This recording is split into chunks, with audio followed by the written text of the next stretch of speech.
Well, welcome back to McKee Guitars. Today we're going to be looking at putting wood binding on a electric guitar body. The customer brought this in. This is about the second or third I've done this for him. He bought this body off of, I don't really know where he got it. Got it on the internet somewhere. And you can tell here that I don't know why they did this in the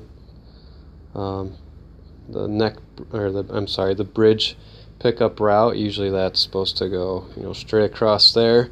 I don't know why that ended up like that, and this humbucker slot is not really cut that well. But anyway, he wanted me to put wood binding on here, and so wood binding. Sorry about camera. I just have a tablet and I'm the only one in here, so bear with me.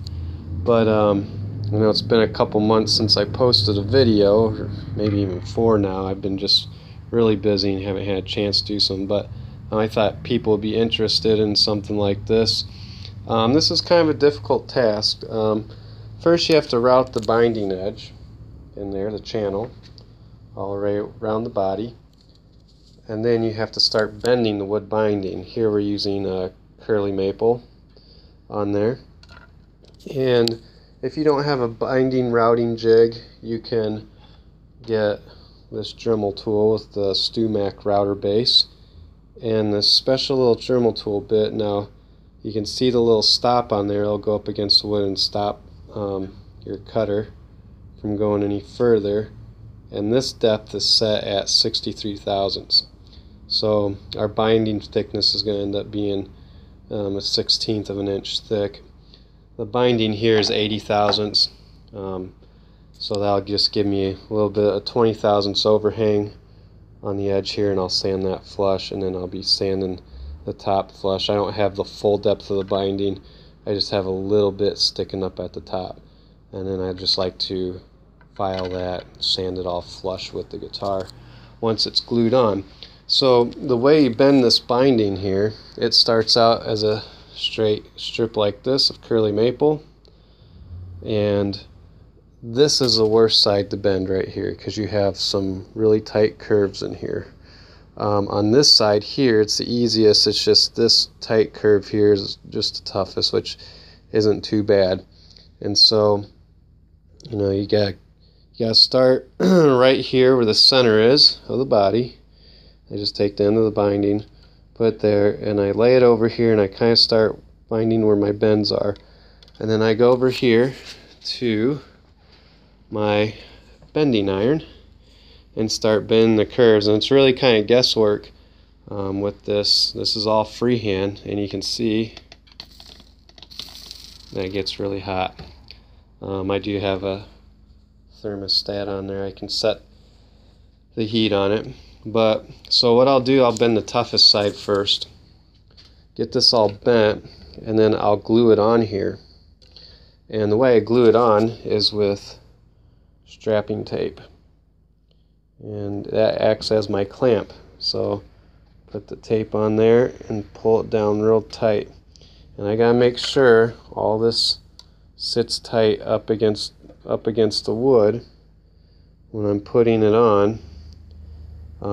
If there is just a slight gap once it's clamped on, what I can do is I can wet it put some water on my finger and wet the binding and start bumping it up against the bender, and it'll soften the glue up a little bit, and then I hold it on there tight and that glue will reset in there. So that's one way to fix little gaps in there if you have any, and sometimes you will, especially on some of these tight bends. Now plastic binding is a whole lot easier because it just follows around there and does real well. Wood is not as flexible, but I hate plastic binding. I think it's absolute complete garbage, and it makes the guitar look cheap. Wood binding, if you've seen my other videos and seen some of the other acoustic guitars I built, it just makes the guitar look awesome, and it's a better glue joint. You're gluing wood to wood. With plastic, you have to use an acetone base glue on there, and what it's doing is basically melting the plastic to the wood. not such a great glue joint, in my opinion. I think that's a garbage glue joint. When you glue wood to glue, that glue joint's actually stronger than the wood. So that's just my opinion. I like it a lot better. But so what will happen is I will get this glued on first and clamped on, and then I'll work on the other side here, and then that way I can miter the two ends and get that moving around there and clamped on and glued on, and then, you know, let it sit overnight, and then I can sand it to the body. And that's a electric guitar that is bound with wood binding, quality binding, not garbage plastic.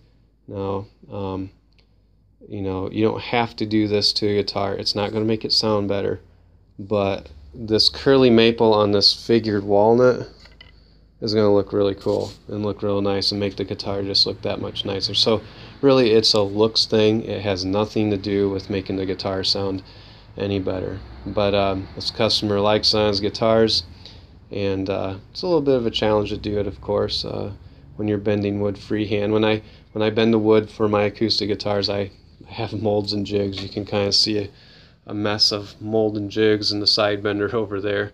Makes it a whole lot easier.